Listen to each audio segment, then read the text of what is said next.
Hi guys, welcome back to my XGS guide. Now I'm gonna review the Lord of Shadow. So not many players ask for his review. In my opinion, he is kinda underrated, okay? Because you will see later he is quite good. And let's compare him to other two double hand characters, Jasper Unbound and Aldor Kingraid. And I must say, his attack stats is pretty decent. Yes, you may be wondering, what? It's only standard 170%. Yes, you are correct, but he can reach that without restricted to certain weapons. So you are free to gear him, okay? As long it is a true two-handed weapon, you are good to go. And his true double hand stats only 150%, same like Jasper Unbound, but 50% lower to our meta attackers. Aldor Kingraid. And his health is pretty decent, okay? 100% health boost, 10% better than Aldor Kingraid. So he is quite tanky, especially with that 90% defense boost. But his spirit is not that good. So be careful against the enemy who use magic attack, especially the one who can ignore your AoE magic protection, because he doesn't have fatal damage protection like other Dragon Quest characters.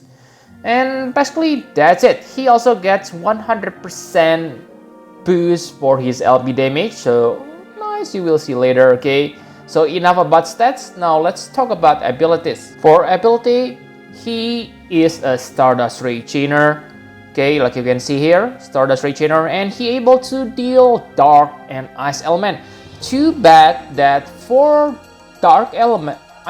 Ice Element, he doesn't have the Elemental Imbue, okay, only Dark Imbue here, Hela Kazam, but no Ice Imbue. And his strongest normal Stardust Ray move is this Blade of Ultimate Power. It only deals 12 damage, okay, this 10 times plus 2 times from your passive, but after you reach the maximum buff from your peep power, you get 9 times damage, and you also able to get 6 times from your cooldown ability. That means you can deal 27 times damage per cast, okay? That's quite high. And for Ice Element, if you still insist on use it, then your strongest ice attack is this Crack Owl Hack. Okay, it can deal 17.5 times damage per cast, which is quite decent, but very low compared to Blade of Ultimate Power. So maybe you don't want to use him if you cannot use Dark Elemental Attack. Okay, nice. And for his cooldown ability, there are 3. This is his offensive cooldown ability, and it's only available on the 5th turn and every 5 turns after that. And I must say, this is quite amazing. On your peak condition, okay, you can deal 122 times damage per turn. Okay, that's quite high for burst damage. Okay, you get 68 times damage from this, and from dual cast your Blade of Ultimate Power. Okay, make sure you put this on the last step to get the maximum chain damage modifier on the process. Okay, so I must say his burst damage quite good, but for the normal or ordinary rotation, maybe not that good, because let's say you reach that 27 times, that means with 3-peat performance, you only deal 81 times damage per turn. Okay, that's not bad, okay. If you remember, Jasper deal about the same damage, but the problem with Lord of Shadows is he doesn't have innate 250% attack boost, so his damage is still gonna be lower than Jasper Unbound on the normal, or average turns. Okay, and maybe the biggest thing that catch my attention is, wait, where is it? This one. This one is very good. You may say, but it only lasts for 1 turn. Yes, you are correct. But in that case, just treat him as a breaker because 80% spammable 80% attack and magic breaks are really helpful. And you may say this give enemy damage mitigation 100% mitigate damage taken. Simple, simply cast this as the last action on your turn. That way your party can still deal damage and not affected by this 100% damage mitigation. And again, I'm not sure, maybe Mastermind Son or Normal Son can steal and reapply this buff to your party, but I don't think Normal Son able to do that because based on my research, Normal Son, yeah, not my research actually. You can see the list, okay? Here you can see the list. There is no damage mitigation stealing effect. Okay, so maybe you cannot do that. Okay, but again, maybe Mastermind Son Black Friday unit able to do that. In that case, those two can become really insane combo because, whoa, 100% damage mitigation. That means no damage for that turn. Insane, bro. And talking about this, you can pair him with Adventurer Lock. Adventurer Lock is also a Stardust Rechainer. So let's talk about the party example, okay? So if you pair him with Adventurer Lock, that means on the early part of the battle, you can use this Kaching Kachlang, okay, to spam this until Adventurer Lock's LB ready. And after Adventurer's Lock LB ready, you can inflict 84% breaks and then chain those two together because Adventurer Lock and Lord of Shadows are Stardust Rechainers. Really good combination. Okay, and for buffer, you want to choose Maritime Strategist Nicole because he able to imbue water element to Lord of Shadows. Okay, really good combination. Don't underestimate Lord of Shadows, guys. Really good characters in my opinion. And his LB is also quite decent. It is a finishing move, and you have seen that he already gets 100% LB damage boost on the beginning. So because this is cast first before dealing damage, that means you get 160% LB damage. Okay, so you deals about 90 times using this limit burst, and it is only one hit, so it is easily chainable.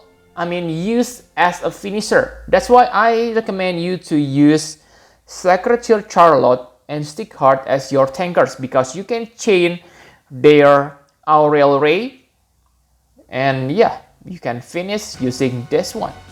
Really decent. Okay, enough about abilities and party example. Now let's talk about equipment. For equipment, like I said on the beginning, you are free to choose. Simply equip any two-handed weapon. You can equip sword, great sword, bow. So yeah, still the best weapon may be great sword because there are many passive abilities which increase great sword attack boost. Okay, so yeah, try to equip great sword, but if you don't have, don't worry. Okay, and basically, you only need 2 Rush Glove and 1 Dark Knight Knowledge to max his true double hand boots, okay? And that's it. Very simple. And don't forget to equip his ability, okay? It is kinda annoying and I don't like it, okay? Because it takes 1 precious ability slot for maybe the ability you are never gonna use. Enough about equipment. My conclusion for Lord of Shadow. The Lord of Shadows is good character. Maybe you are disappointed when you get him, but I say don't. His damage may be not as good as other Dragon Quest characters like Eric, Jasper Unbound, but still that 80% breaks gonna be useful when you need it on some tough battle, okay? You can even treat him as your main breaker because it is spammable. With 80% break, your party gonna be really safe, okay? So you don't need to worry about anything. So yeah, let's say if you have a spot for Krilla on your party, then basically you have a spot for Lord of Shadows to become your main breaker. As long as you're able to keep him, to make sure he always able to act every turn. And I don't see any problem on that because he is quite tanky. Okay? And his damage, while not top tier, it is not that bad too, okay? He can deal quite strong burst damage, and really guys, I think if you have Adventurer Lock, the Lord of Shadows are really good combinations. Good partner for him. Okay? The worst thing about Lord of Shadows is his Trust Master reward. Trust me, it is really bad. Maybe it can be useful on some situations, but oh my god, this is maybe one of the worst Trust Master reward. Maybe, yeah, I think the worst Trust Master, 5 stars Trust Master is Orlando Trust Master reward, okay? Maybe this is one of them, okay? But yeah, it is nice if you need it, but not necessary because you have Bushido Freedom if you need to do some status removal from your party, okay? So yeah, no, don't chase this Trust Master reward. And maybe his word maybe determine after Mastermind Stone available on the global, okay? If Mastermind Stone has a cooldown ability which can reapply that 100% damage mitigation to your party, then oh boy, he is really priceless. And if that's the case, I suggest you to pull the Lord of Shadows immediately. Okay, it won't be spammable, okay, on every turn, I doubt that, but maybe Mastermind Stone has something like cooldown ability that able to do that. Not sure. In that case, it is worth to pull for Lord of Shadows. I'll just wait until Mastermind Stone data available on the global. I will talk about it on his review video. Okay, so yeah, I think that's all you need to know about the Lord of Shadows. Thank you very much for watching. Press the like button and subscribe to my channel for more Final Fantasy Private Spheres guide. Bye bye guys.